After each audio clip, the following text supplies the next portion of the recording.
Two golden puppies, no more than 5 weeks old, left shivering in the snow.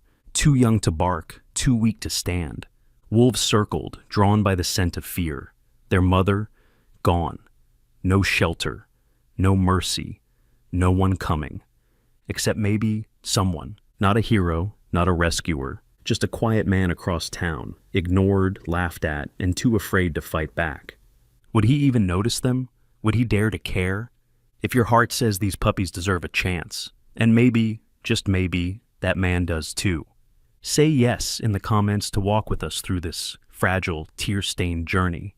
Let's begin. Dale Moran moved through life the way a shadow drifts across pavement, unnoticed, quiet, and always a few steps behind the world. He was 49 years old, but the years had settled early on him.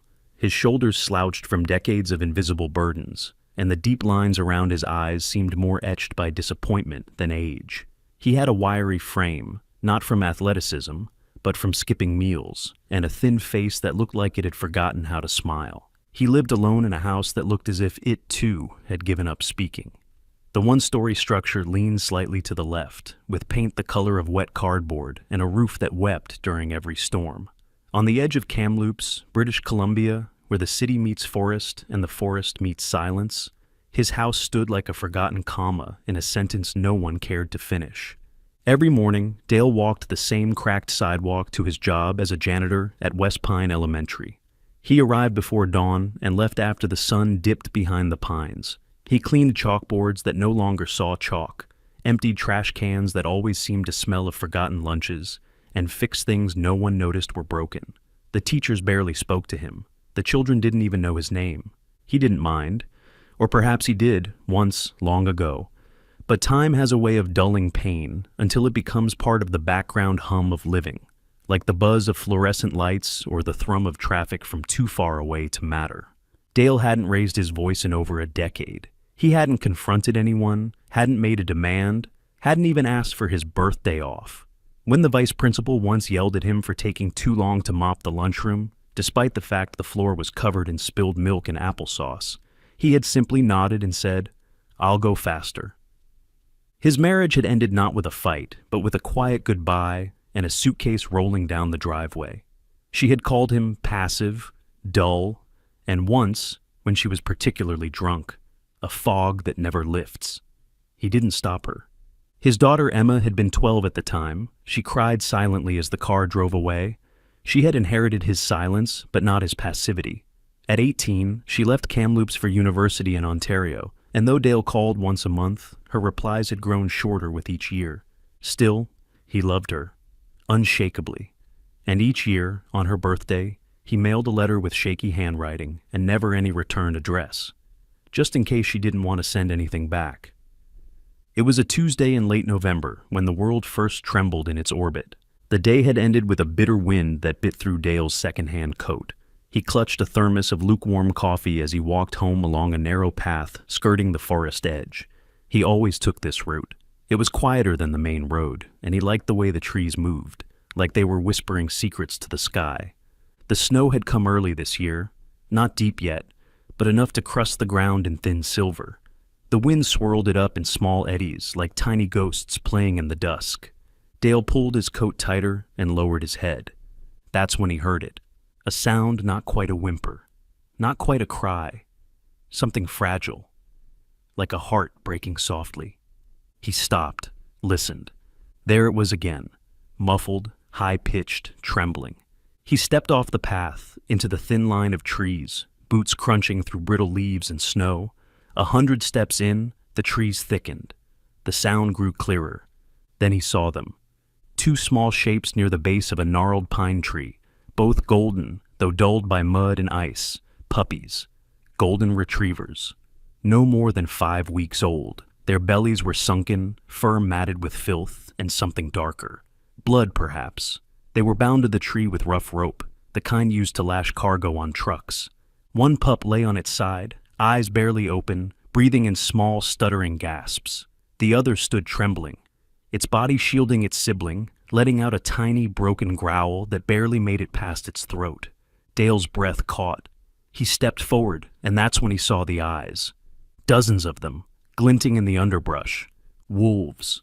They formed a loose circle, too far to pounce but close enough to wait. Their bodies moved like smoke, silent and sure. The leader, a massive gray with a ragged scar down its right flank, took one step closer, tongue flicking. Dale froze. His heart thundered in his ears. He had no weapon, no plan. He looked down at the puppies. The standing one, slightly larger, with a pale stripe on its nose, met his eyes. It didn't beg. It didn't cry. It just waited.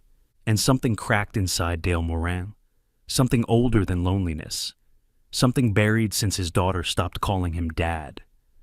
He didn't move yet. Not toward them. Not toward the wolves. He simply stood, surrounded by trees and snow and breath that fogged the air, with two puppies between life and death in front of him, and predators behind the veil of shadow. His hands shook, not with fear, but with the unfamiliar weight of choice. Dale didn't remember deciding to move. 1 second, he stood frozen between two worlds, the one he knew, built on silence and avoidance, and the one in front of him, trembling and golden, desperate for something more than mercy. The next, his hands were untying the rough rope from around the puppies' necks, the freezing bark biting at his knuckles. His breath came in short bursts as he tucked them into his coat, one under each arm. Their bodies were weightless, fragile as secrets, but they clung to him like he was something solid, something that might mean survival. The wolves didn't move. The lead male watched from the edge of the clearing, golden eyes calm and cold. Dale didn't look back. The path home felt longer than it ever had. Each crunch of snow beneath his boots felt louder than thunder. He could feel their tiny hearts against his ribs, racing in fear or hope, or maybe both. The wind cut sideways through the trees and Dale kept his head low. For a moment, he imagined the forest watching him, not judging, just recording, a witness to something small and holy. By the time he reached the edge of his property, the sky had turned the color of iron. The puppies had stopped shaking, but hadn't made a sound. Dale's home, a squat house with peeling paint and a half-collapsed fence, looked even more tired than usual. He slipped through the front door quietly, like he didn't want to wake it. Inside, the air smelled faintly of old wood and tea bags. He laid the puppies on a folded blanket atop his worn-out couch, turned on the space heater, and sat on the floor beside them. They blinked at him, dazed, eyes glossy, but watchful. The bigger one, he'd later name him Sonny, tried to crawl toward the other, placing a paw over her side like a makeshift shield. Dale's chest tightened. He whispered to the room, not expecting an answer, "Guess you're stuck with me." Morning came with consequences. The puppies, still too weak to bark, had left small messes on the rug. Dale cleaned in silence, eyes flicking nervously toward the window every time a car passed. He didn't know the rules, but he knew enough to understand that 2 unregistered dogs meant trouble. He could already hear the voice of Mr. Cullen, the vice principal at West Pine Elementary, grumbling about filth and reputation. His phone buzzed. A rare thing. A message from Emma. Just a thumbs up in response to the birthday letter he'd sent 2 weeks ago. No words, no question. Still, it made him smile. A crack of light in a thick wall. Later that morning, Dale wrapped the puppies in an old flannel sheet and placed them gently in a crate he found behind the shed. He didn't know where to take them, but keeping them visible felt risky. He slid the crate under the kitchen table and covered it with a towel. Then, with a sigh that came from somewhere deep, he headed to work. The school smelled of pencil shavings and dry air. As Dale swept the hallways, voices followed him like smoke. 2 teachers, Mrs. Green and Mr. Taylor, stood near the faculty lounge, whispering not so softly. Mrs. Green was tall and lean, always sharply dressed, with a smile that rarely reached her eyes. She had once worked at a private academy in Vancouver, and never quite forgave the world for sending her to Kamloops. Mr. Taylor, balding and round with a laugh like a kettle, often parroted her disdain in quieter tones. "I saw him walking through the forest last night," Mrs. Green said, her voice crisp. "Like some kind of weirdo." "He had something in his coat, didn't he?" Mr. Taylor replied. "Maybe a raccoon. Or something worse." Dale didn't pause, didn't blink. He just kept sweeping. By the end of the day, a note awaited him in the custodial closet, scribbled in angry red ink. "No pets allowed on school grounds. This is your only warning. Cullen." He crumpled it in one hand but didn't throw it away. Instead, he folded it quietly and slipped it into his pocket, like all the other quiet shames he carried. That evening, as the sky blushed with the last touch of sun, someone knocked at his door. Dale opened it to find a young woman standing in a loose green coat, wind-kissed and bright-eyed. She couldn't have been more than 25. Her dark blonde hair was tied into a messy bun, a camera bag slung across her chest. Her boots were scuffed, her jeans faded, but her gaze was direct, almost searching. "Hi," she said, voice warm but confident. "You don't know me, but I live across the street. Zara Lindholm." She offered a small wave that didn't quite reach her shoulders. "I saw you yesterday, in the woods, with the puppies." Dale froze. His throat tightened. Zara took a step back, hands raised slightly. "I'm not here to report you or anything. Look, I'm a journalist. Freelance, mostly local interest stories. I write for the Kamloops Chronicle sometimes. And I've been watching that stretch of forest for weeks now. You're not the only one who found something there." Dale looked past her, then back at her eyes. He opened the door wider. Inside, Zara crouched beside the crate, pulling the towel aside gently. The puppies stirred but didn't whimper. Her face softened. "They're beautiful," she whispered. "Poor things." Zara was the kind of person who filled the space she entered without dominating it. She had a voice that held weight, even when speaking softly. Raised by a single mother who ran a bookstore, she had learned early to spot stories hiding beneath ordinary things. She didn't trust institutions, but believed deeply in people, especially broken ones. "You need to take them to a vet," she said, glancing up. "They're too quiet." Dale hesitated. "I can't afford—" "I know someone," she interrupted, already pulling out her phone. "Let me help. I know what it's like to be the only one standing between someone and the dark." He didn't ask what she meant. Her voice made it clear she wasn't speaking hypothetically. An hour later, Dale found himself sitting beside her in the passenger seat of a dusty Subaru. The crate, seat-belted in the back, emitted soft sounds of breathing. Zara drove with one hand and sipped coffee with the other, narrating local gossip, and pausing only when the snow made the tires shudder. At the vet clinic, run by a friend of Zara's named Keiko, a short, middle-aged woman with electric red glasses and a calm presence, they waited in silence as the puppies were examined. Keiko pronounced them malnourished, dehydrated, and likely traumatized, but without permanent damage. "They're lucky," she said. "Someone wanted them dead." Dale didn't speak. He only looked at Zara, then at the door, then back at the crate. Outside, the night had deepened into full winter. Back at home, Dale made them a small bed near the heater with Zara's help. As they watched the puppies curl into each other, she asked, almost in a whisper, "Do you have names for them?" He didn't think long. "This one's Maple," he said, pointing to the smaller, gentler one with softer eyes. "And the other—" "Sunny," Zara said, smiling. "Yeah, that fits."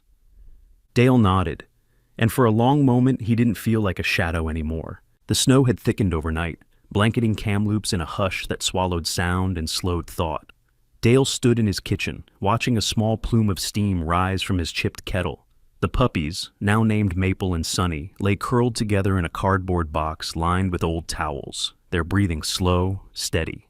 They had eaten well the night before, more than they probably had in days, and were finally resting without trembling. For the first time in years, Dale felt the house was alive. Not with noise, but with presence. Zara had left just before midnight, promising to return with more supplies. Her voice had softened when she spoke to the dogs, but never wavered when talking to Dale, as if she instinctively knew he needed steadiness more than sympathy. Dale didn't know how to thank her, so he didn't try.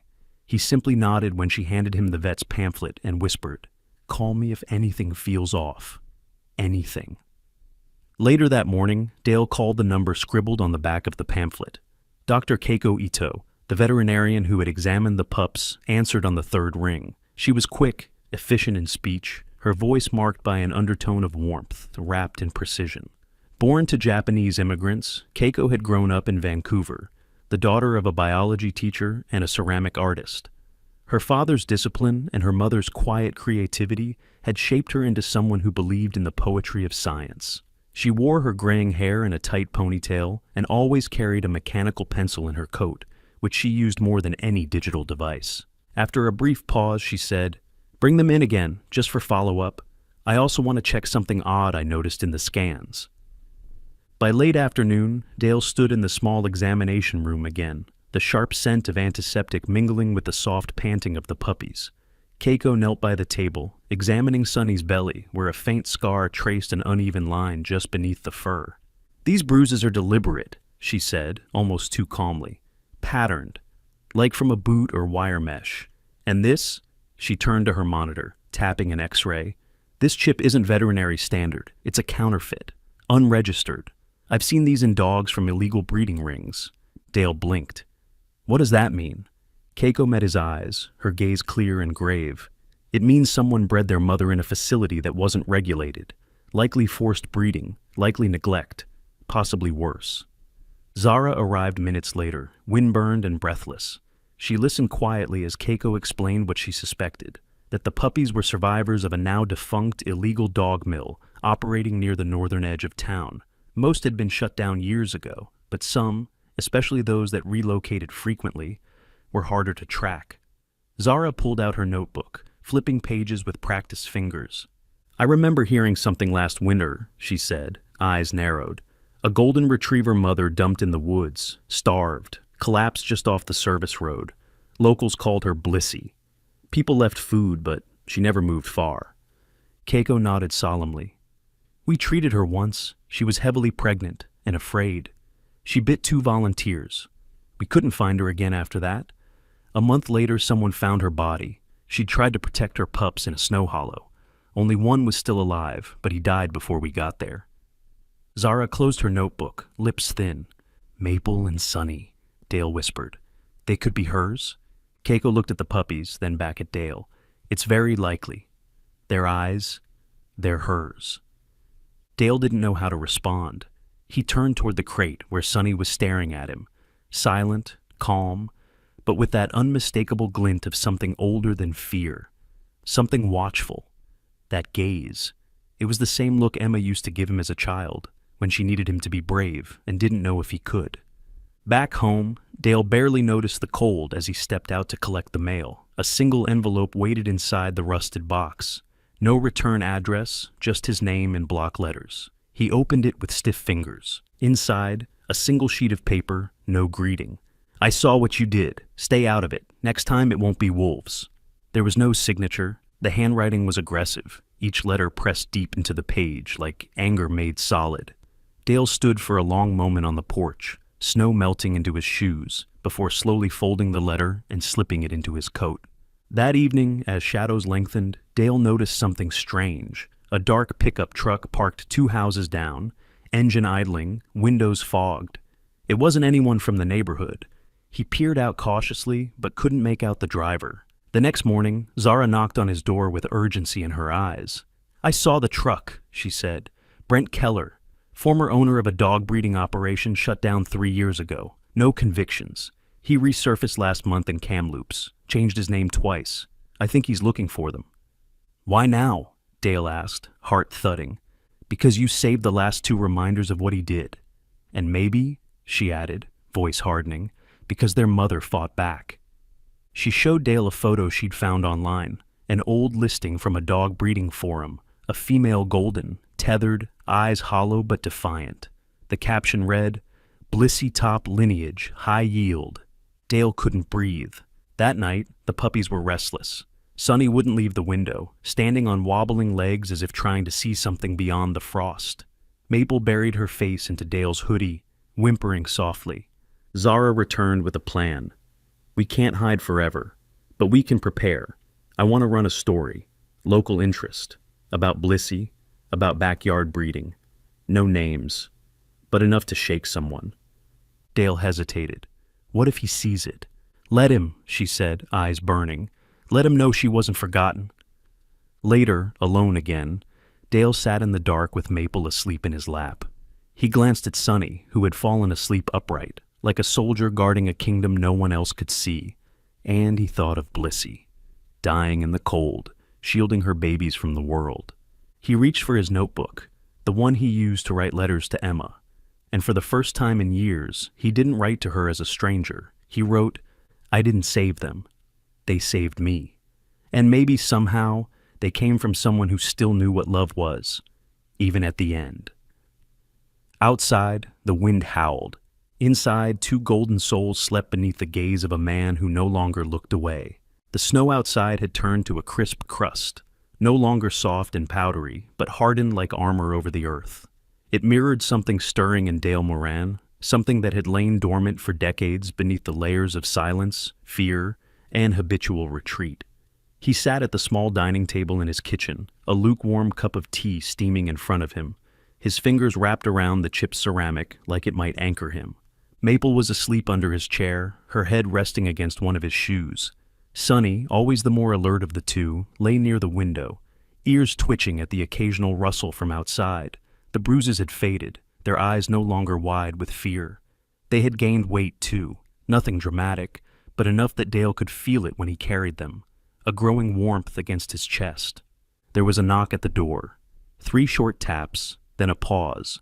Zara Lindholm stood on the porch, bundled in a green wool coat, camera bag slung across her shoulder, and cheeks pink from the wind. She was 25, but carried herself with the practiced calm of someone who had learned early to listen more than she spoke. Her features were sharp, Scandinavian in heritage, with steel blue eyes and a confident posture that made her seem taller than she was.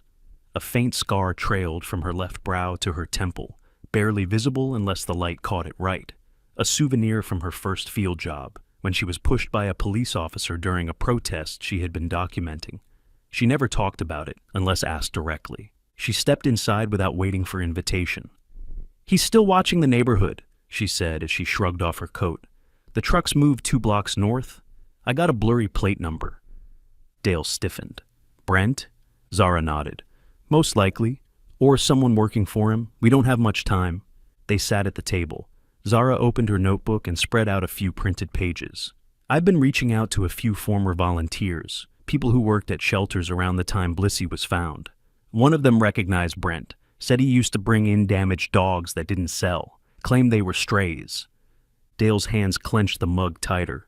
Zara leaned in, voice softening. "You know, I wasn't always this direct. When I started freelancing, I wrote fluff. Dog shows, town festivals, what the mayor was eating.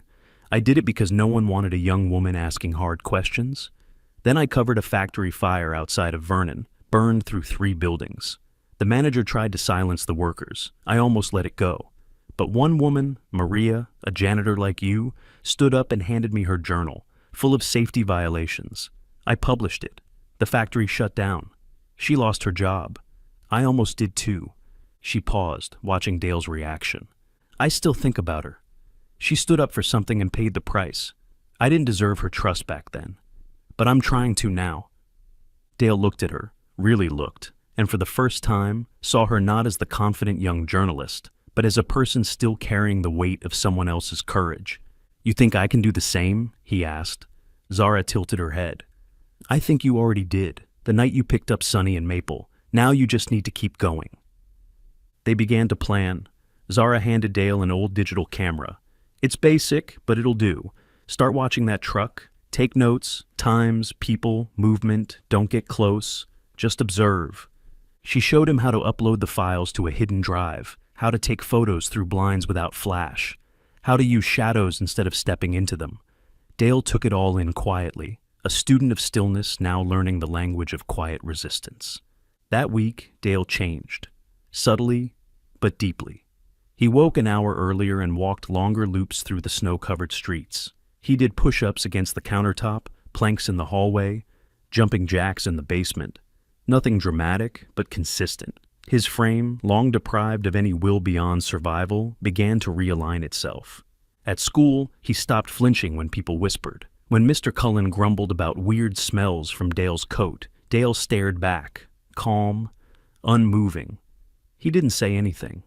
He didn't have to. That stare was a wall, not a retreat. One afternoon, as Dale cleaned the hall, a small voice called out, "Mr. Dale?"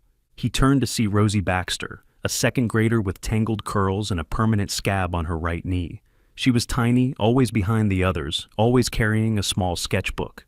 "Are you the dog man?" she asked. Dale blinked. "What?" "My mom said you saved puppies," she whispered, eyes wide. "Is that true?"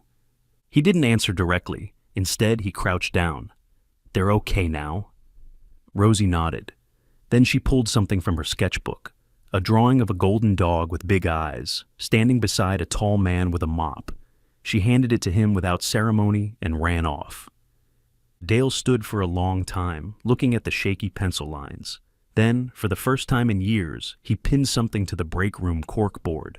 Back at home, Sunny and Maple had grown bolder. Sunny chased the shadow of Dale's slippers across the floor.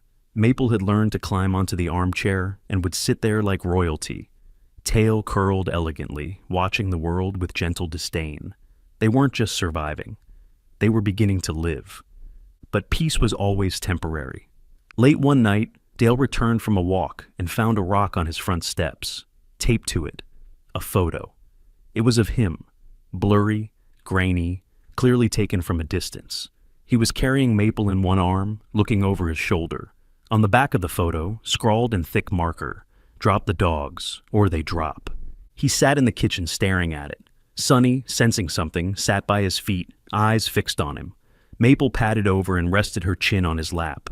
He picked up the photo and slowly tore it in half, then in quarters, then into dust. The next morning, he left a note under Zara's door. "I'm ready." He had no idea what that would mean, only that for the first time, he wasn't waiting to be saved. He was moving forward, even if it was still through fear. And for the first time, he believed, maybe just barely, that he had something worth protecting and someone to become in the process.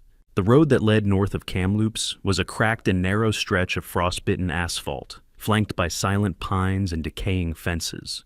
The snow had receded just enough to expose the dirt beneath, revealing tracks both human and animal, faint, half erased, like whispers fading into the woods. Zara drove with her hands firm on the wheel, eyes scanning the tree line. Dale sat beside her, hunched into his coat, the small video camera resting in his lap like an uncertain weapon. They were headed to a place locals had long stopped talking about. Just off a forgotten logging road lay a cluster of rusted-out trailers and wire enclosures. Once a breeding facility, now it was a graveyard of greed and silence. It had been abandoned for over a year after an anonymous tip. One Dale now suspected came from someone like Blissey, someone who had screamed in silence until the cold answered. Zara had traced it using a combination of satellite maps, old property records, and a message board frequented by animal welfare workers. She hadn't told Dale everything about the site, only that they might find records and maybe, just maybe, something that tied Brent Keller to the suffering that still echoed through Sunny's and Maple's eyes. They parked 2 miles out. From there, they walked, boots crunching over dead needles and soft patches of snow. Zara had changed into dark jeans, a thick black jacket, and a knit cap pulled low over her ears.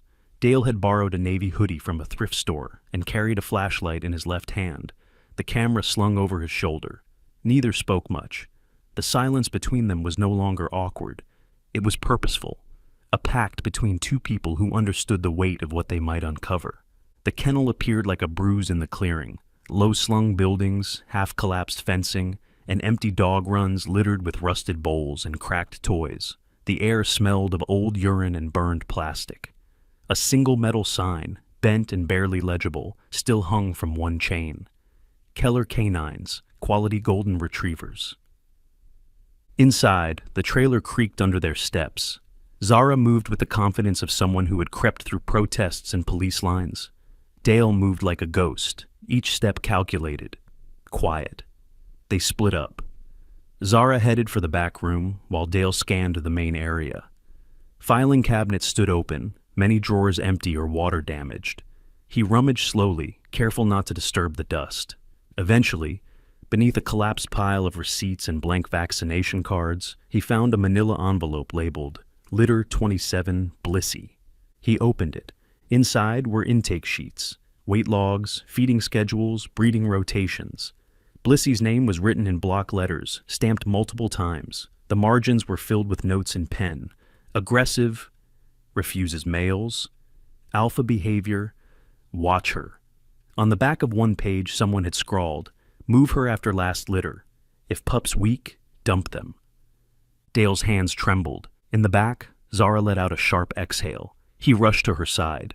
She stood in front of a wire crate, old, warped, and burned along one side. Inside, there were scraps of shredded blankets and something darker staining the floor. A broken collar lay in the corner, the tag rusted but still readable. Blissey. Zara knelt beside it and placed a hand on the bars. "I think this is where she died," she said quietly. "They kept her here, alone." Dale crouched beside her, his breath catching. The image was too vivid, too real. Blissey, locked in that rusted box, shivering through her final days while her babies were left to fate. And yet, somehow 2 of them had made it out. 2 sparks in the dark. Zara reached for her camera. "We need to document this." They filmed in silence, shots of the records, the crate, the enclosure. Dale narrated when he could, voice low and deliberate. His fingers no longer shook when he pointed to the papers. There was pain, but it had transformed, hardened into something usable. Then a sound cut through the stillness. Footsteps. Outside. They froze. Zara killed the light on the camera. Dale edged toward the boarded window and peeked through a crack. A figure moved between the trees. A man, tall, broad, with a heavy winter coat and a black beanie. He moved like someone who knew this place too well. Brent. Zara swore under her breath. "We have to go." But Dale held up a hand. His eyes narrowed. Brent wasn't alone. A second man trailed behind. Shorter, heavier, moving with a limp. They were sweeping the site, looking for something. Or someone. The only exit was the front, and that path was now blocked. Zara whispered, "There's a back hatch. Crawl space. I saw it earlier." They moved quickly, retracing their steps to the kitchen. A loose panel beneath the sink led to a narrow crawl space, dark and filled with mildew. Dale slid in first, dragging the camera bag with him. Zara followed, sealing the hatch behind them. They held their breath as footsteps echoed above. Boards creaked. Something crashed. Brent's voice, low, gruff, pierced the silence. "They were here. That drawer's open. Tracks outside, too," the second man replied, coughing. "Want me to burn it now?" "No, not yet. Cameras might be watching. We'll deal with them later." The footsteps receded. Eventually, the trailer door slammed. Dale and Zara waited in the dark for 10 long minutes before emerging. They ran, neither speaking, until the road came into view. Once inside the car, Zara turned the key, but her hands were trembling. Dale reached over and gently steadied them. Back at the house, they reviewed the footage. Brent's face had been caught on camera. Blurry, but clear enough. He had entered the trailer, inspected the files, even muttered something about dumping more dogs if this doesn't end. Zara uploaded everything to her encrypted drive. "I can send this to an investigator I trust. He's slow, but he's clean." Dale sat on the floor, Maple now curled in his lap, Sunny beside his knee, alert as always. He looked at Zara. "You think it'll be enough?" Zara nodded, though her expression was weary. "It's a start." That night, Dale didn't sleep. He sat by the window, watching the street. He wasn't afraid, not like before. There was still danger, still uncertainty, but he wasn't waiting anymore. He was watching back. And for the first time in his life, he wasn't just surviving. He was standing. The sky above Kamloops had begun to pale with the approach of spring, but winter still lingered in the soil and in Dale Moran's bones. The snow had melted into icy patches that crackled underfoot, and the sun, though brighter, was still too shy to warm much. Inside Dale's modest home, Maple and Sunny had grown into their names. Sunny with his boundless energy, Maple with her quiet, watchful grace. Their coats were golden and full now, their eyes clear, no longer dulled by trauma. Dale had finished building them a new kennel in the backyard, a small wooden structure with a slanted roof and thick bedding, nestled beneath the cedar tree like a promise. That night, Dale had left the window cracked, letting the scent of cedar drift inside. Maple was curled beside him on the living room floor, while Sunny paced near the door, always alert, always protective. Dale had just dozed off in his chair, a book resting on his chest, when the sound hit him. Sharp, unnatural. A pop, followed by a distant crackle. Then came the smell. Smoke. He bolted upright and ran to the back door. The kennel was ablaze, flames licking the walls, casting an orange flicker onto the snow-covered yard. Sunny barked furiously, racing toward the fire before Dale grabbed his collar and pulled him back. Sparks danced in the air like angry fireflies. Dale grabbed a garden hose and sprayed what he could, but it was too late. The kennel collapsed inward, the roof hissing as it caved, embers swirling skyward. From the shadows, a shape moved at the fence line, a man in a heavy jacket, broad-shouldered, face partially hidden beneath a hood.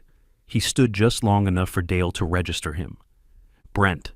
Gone again into the dark before Dale could shout. His breath steamed in the cold air. Maple whimpered beside him, trembling from fear more than the cold. Dale stood there for minutes after the fire died, his heart pounding, not with fear, but with rage. A deep, coiled fury that felt unfamiliar in his chest. His hands clenched, not from cold, but from the burn of helplessness slowly transforming into something else. He didn't sleep that night. He sat at the kitchen table, the burnt remains of the kennel visible through the frosted glass. Sunny curled beside him, Maple beneath his chair.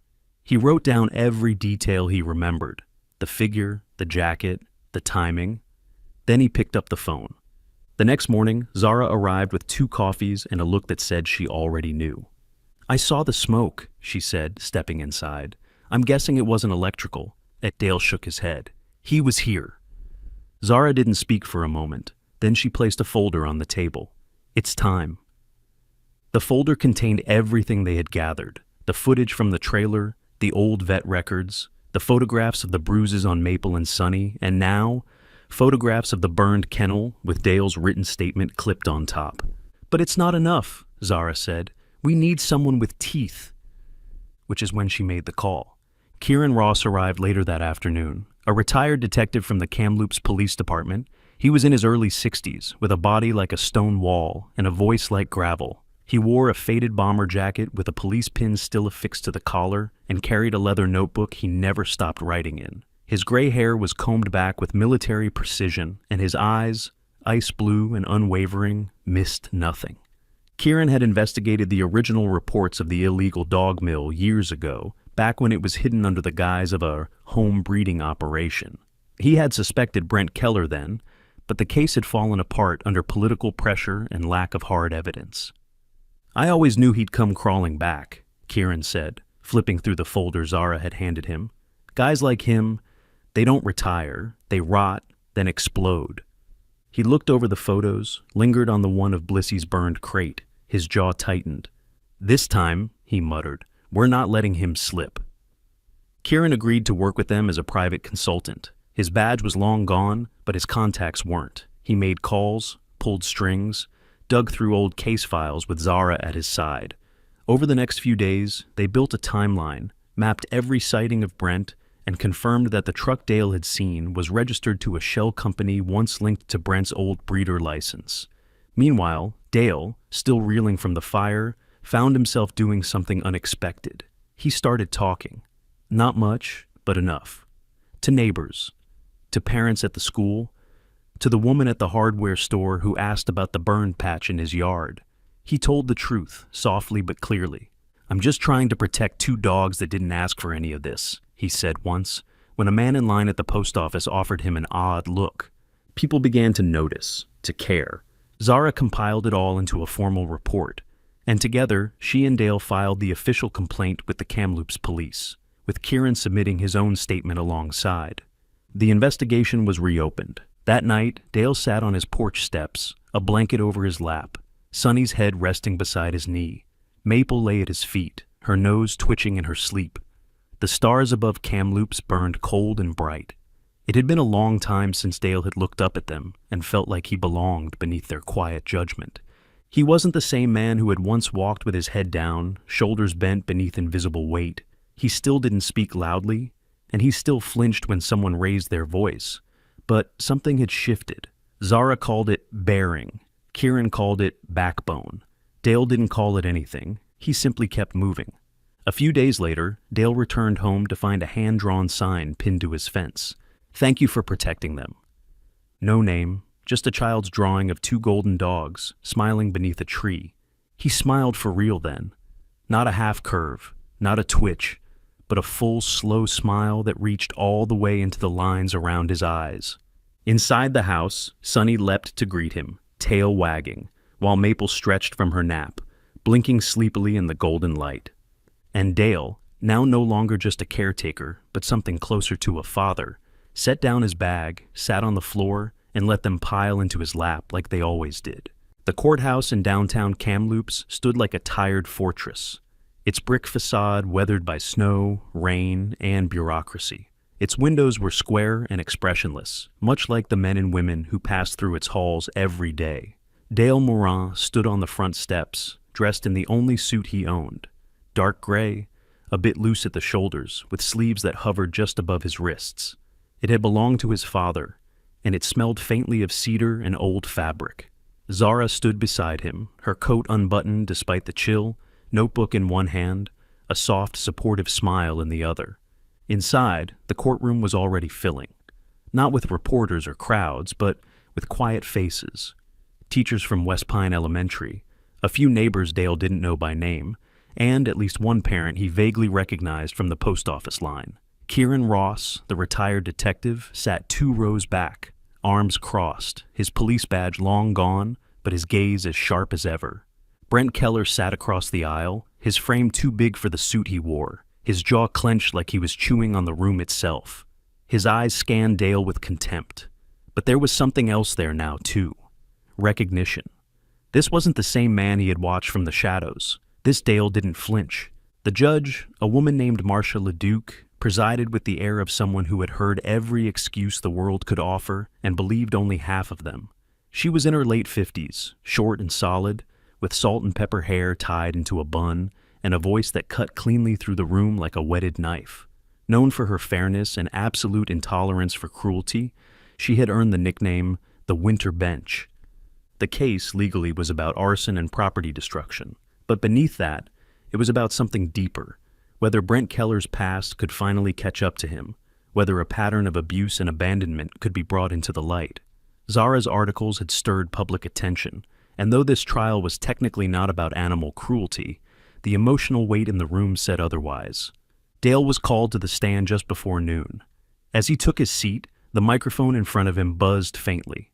His hands trembled, but only slightly. The prosecutor, a young man named Eli Vance, wore an ill-fitting blue blazer and scuffed shoes, but he spoke with surprising conviction. He guided Dale through the basics. His job, the night he found the puppies, the fire. Then came the silence, the question unspoken, hanging in the air like smoke. "Mr. Moran," Eli said gently, "why didn't you just walk away?" Dale took a breath. His voice was quiet, gravelly from disuse, but steady.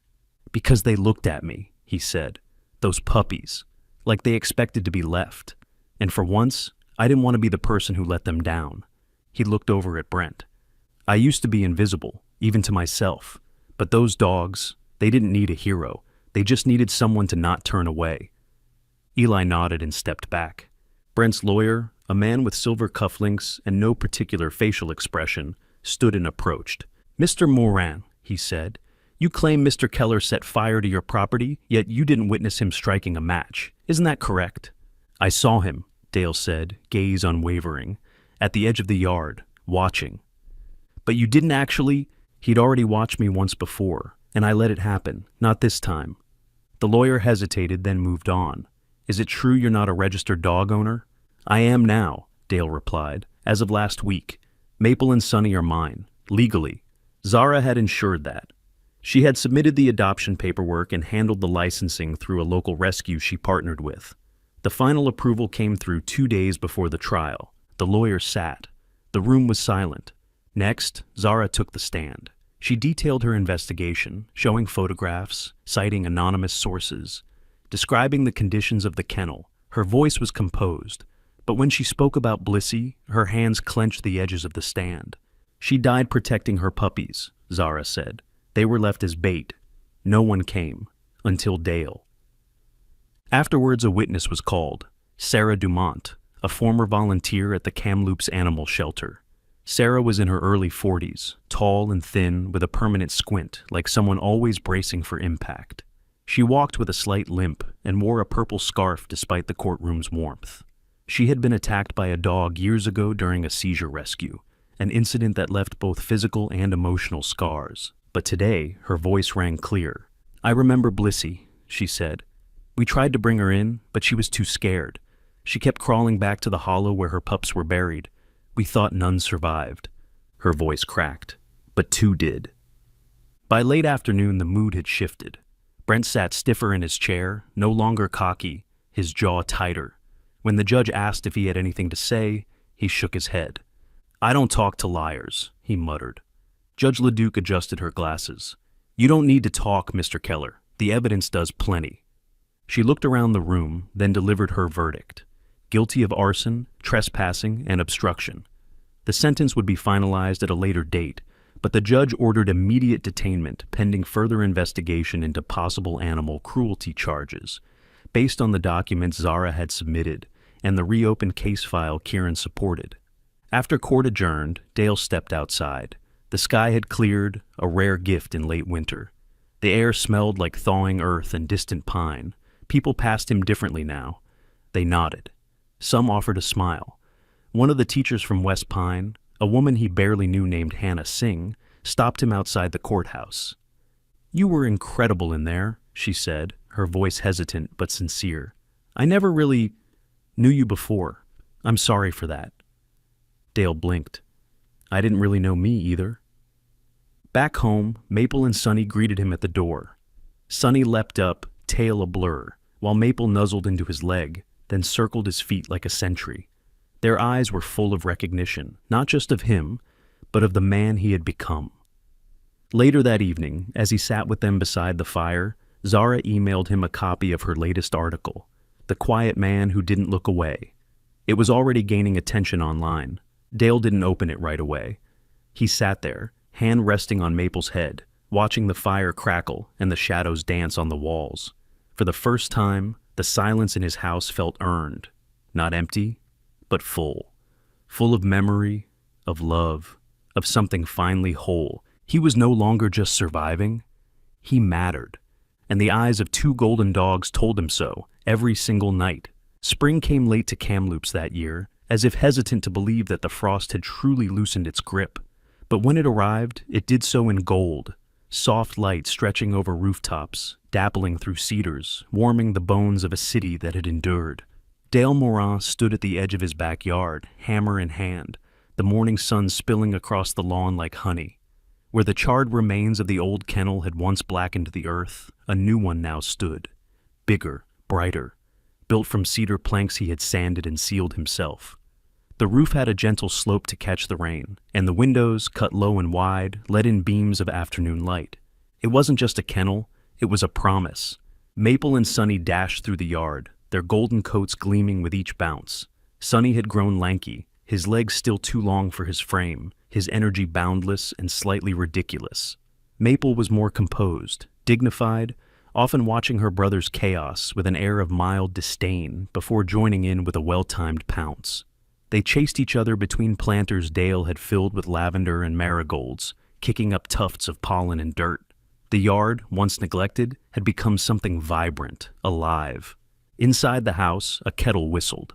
Dale walked slowly back in, wiping sweat from his brow with the sleeve of a well-worn flannel. He moved differently now, his posture no longer curved inward, his steps purposeful. He still didn't speak much, but when he did, there was weight behind his words. The kind that came from having stood in the fire and not turned to ash. He poured himself a cup of tea, just as the phone rang. He didn't recognize the number, but something in his chest paused, an instinct, a pull. He answered. There was a moment of silence, then a voice, hesitant but unmistakable. "Hi, Dad?" Dale didn't move. "It's Emma," she said softly. "I read the article, the one Zara wrote. I didn't know you'd changed. Or that you had that kind of strength." He sank into the chair nearest the window. "I didn't know either," he said. On the other end, she let out a breath. "I'm sorry. I thought you didn't care. You were always so quiet. After Mom left, it felt like you left too, just in a different way." Dale closed his eyes, a lump rising in his throat.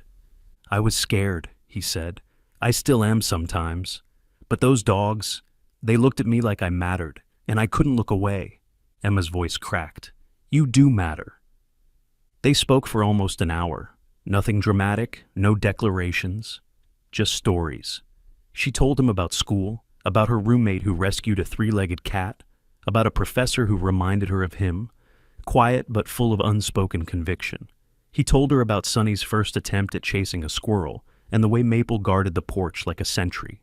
When the call ended, Dale sat in silence. It was the kind that filled, not emptied. He looked around the room, at the soft indentation on the couch where the dogs napped, at the new curtain Zara had brought over weeks ago, at the sun casting long shadows through the window. That afternoon, Zara stopped by, a coffee in one hand and a manila folder in the other. Her expression was unreadable, which for Zara meant she had news. "I've accepted an offer," she said, stepping into the kitchen. "It's a staff position with a paper in Calgary, investigative desk, full benefits. I'd be a fool to say no." Dale didn't respond right away. He leaned against the counter, nodding slowly. "You should go," he said finally. Zara raised an eyebrow. "That's it? No dramatic goodbye?" He shrugged. "You're not disappearing, you're just moving forward." She smiled then, the kind that held both pride and grief. "I'll miss this place, and you, and the dogs." "They'll miss you too," Dale said. "Especially Sonny. He still thinks your camera bag is full of treats."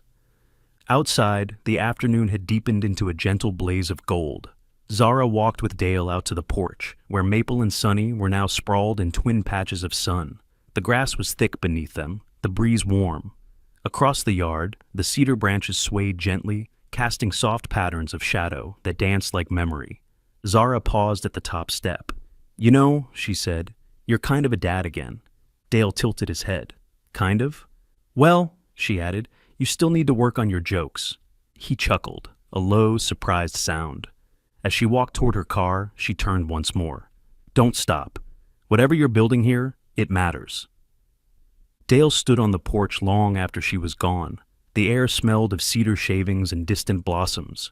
Sonny rolled in the grass, legs flailing, while Maple trotted across the yard, ears perked at a bird too far to catch. He watched them for a while, then stepped inside. At the old desk by the window, once cluttered, now clean, sat a small envelope.